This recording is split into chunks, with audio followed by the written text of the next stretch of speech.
श्रीगुरुभ्यो नमः। हरिः ॐ। श्रीमहागणाधिपतये नमः। श्रीमहासरस्वत्यै नमः। श्रीगुरुभ्यो नमः। हरिः ॐ। वागर्थापिव सम्पृक्तौ वागर्थप्रतिपत्तये जगतः पितरौ वन्दे पार्वती परमेश्वरौ।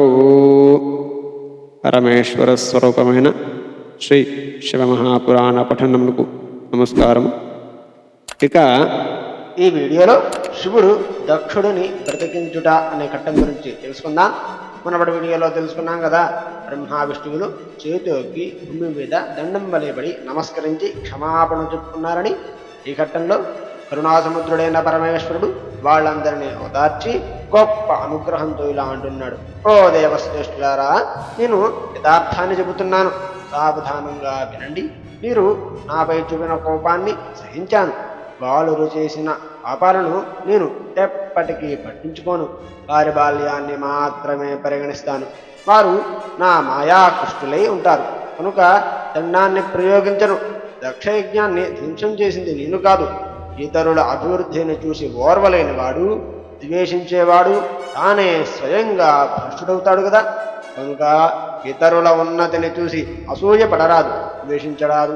శిరస్సును కోల్పోయిన దక్షుడు మేకతరను పొందుగాక అని అన్నాడు. అలాగే భగుడు మిత్రుని వేదనేత్రంతో యజ్ఞభాగాన్ని దర్శించగలడు. భూషణ్ అనే దేవతకు దంతములు పోయినాయి కదా, ఆయన యజమానుని దంతములతో మెత్తని పిండి రూపంలో ఉన్న యజ్ఞభాగాన్ని భక్షించగలడు. భృగు మహర్షి మేక యొక్క గడ్డాన్ని పొందగలడు. దేవతలందరూ తమ తమ అవయవాలను యథాపూర్వంగా పొందగలరు. ఇతర ఋత్విక్కులు, అశ్విని దేవతలు బాహువులతో, భూషణ్ యొక్క హస్తాలతో యజ్ఞకార్యాలను చక్కబెట్టగలరు. ఈ సంతోషం కరికే నేను ఇటువంటి కట్టడని చేశాను అని పరమేశ్వరుడు చెప్పాడు.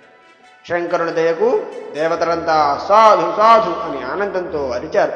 సకల దేవతా ప్రార్థితుడై శంకరుడు ముందు నడవగా దేవతలందరూ ఆయన అనుసరించి దక్షయజ్ఞ వాటికను చేరారు. వీరభద్రుడు యజ్ఞాన్ని ధ్వంసం చేసిన తీరును రుద్రుడు స్వయంగా తన కళ్ళతో చూశాడు. యజ్ఞశాల చాలా బీభత్సంగా ఉంది. స్వాహ, స్వధ, పూషాం, తుష్టి, ధృతి, సరస్వతి, ఋషులు, పితృదేవతలు, అగ్నులు, యజ్ఞ సందర్శనార్థం వచ్చిన యక్ష, గంధర్వ, రాక్షసాదులు, ఇంకా ఎంతో మంది వికలాంగులై పడి ఉన్నారు. కొంతమంది మరణించారు కూడా. అలా దయనీయంగా ఉన్న దృశ్యాన్ని చూసి రుద్రుడు వీరభద్రుడిని పిలిచి, ఓ మహాభాగో, నువ్వు ఎటువంటి కర్మను చేశావో చూడు. వీరందరిపైన కఠిన దండాన్ని అమలు చేశావు నీవు. దక్షుడు విలక్షణమైన యజ్ఞాన్ని చేసి తత్ఫలితాన్ని పొందాడు. అతన్ని వెంటనే తీసుకునిరా అని ఆజ్ఞాపించాడు. వీరభద్రుడు వెంటనే దక్షుడి మొండాన్ని తెచ్చి శంభుని ఎదుట ఉంచాడు. తలలేని మొండాన్ని చూచి, తల ఎక్కడా అని రుద్రుడు ప్రశ్నించగా, ప్రభువా, ఆ సమయంలో దానిని అగ్నిహోత్రంలో వేసేసి హోమం చేశాను అని సమాధానమిచ్చాడు వీరభద్రుడు. శివాజ్ఞచే దక్ష ప్రజాపతికి యజ్ఞపశువు యొక్క శిరస్సును సంధానం చేశారు.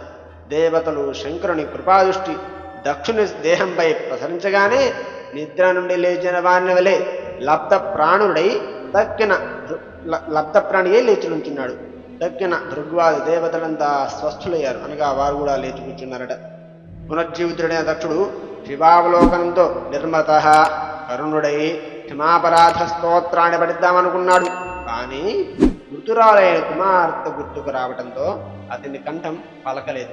కొంతసేపటికి తేరుకొని లజ్జ సమాన్వితుడై దుష్టుడై లోకశంకరుడైన శంకరునకు ప్రణదలు చేసి ఇలా స్తుతించాడట: వరములు ఇచ్చేవాడు, సర్వశ్రేష్ఠుడు, జ్ఞాన సముద్రుడు, సనాతనుడు, దేవప్రభువులకు ప్రభువు, పాపాలను హరించువాడు, సర్వదా సుఖస్వరూపుడు, ప్రాణులకు ఏకైక బంధువకు మహేశ్వరుడికి నమస్కరిస్తున్నాను.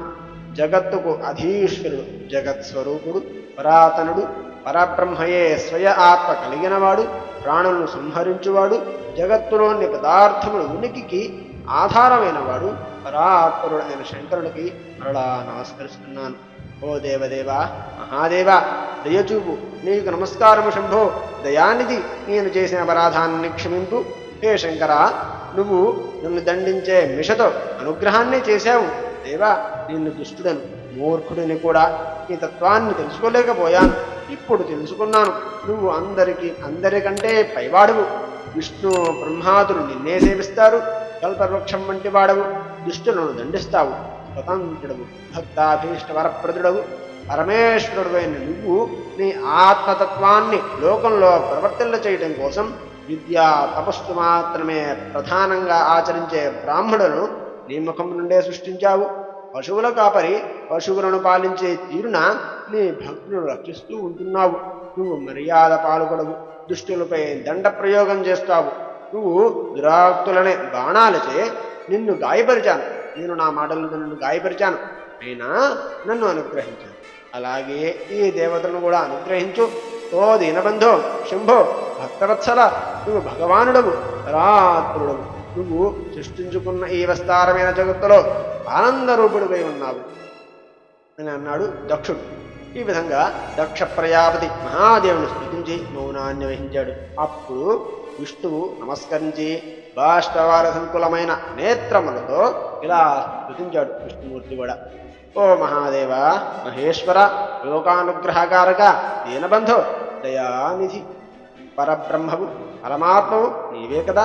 ఏ ప్రభు, సర్వవ్యాపి, యథేచ్ఛ సంచారి, వేదములచే తెలియబడిన యశస్సు గలవాడు నువ్వు అనుగ్రహాన్ని చూపావు. మేము పాపులం. మేము పాపాలను చేయటానికి ఈ దక్షుడు ప్రేరకుడయ్యాడు. ఇతడు దుష్టుడు, నిన్ను నిందించాడు. నువ్వు నిర్వికారుడవు.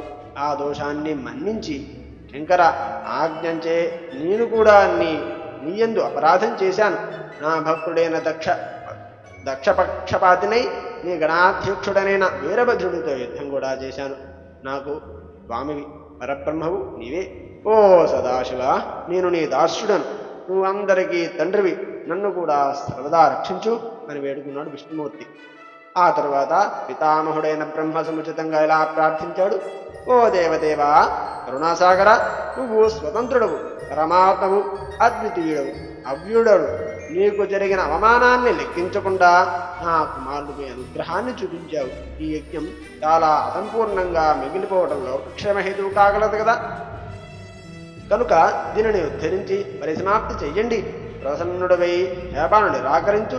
అంతర్యామ స్వరూపుడువైన నువ్వు ప్రేరకుడవు, నివారకుడు కూడా నీవే కదా అని అన్నాడు బ్రహ్మగారు. ఆ తరువాత ఇంద్రాదిక్పాలకులు, బృందారకులు, సిద్ధులు, ఋషులు, ప్రజాపతులు ఆదిగా సర్వమైన సృష్టి లోకశంకరుడైన శంకరుని ముందు మోకరిల్లి పరభక్తితో నమస్కరించి స్తుతించి ఆనందించారు. హరి ఓం తత్సదు. ఇంతటితో శివుడు దక్షుడిని ప్రత్యేకించుడా అనే ఘట్టం పరిసమాప్తి. రేపటి వీడియోలో దక్షయజ్ఞ పరిసమాప్తి అనే ఘట్టం గురించి తెలుసుకున్నాం. స్వస్తి.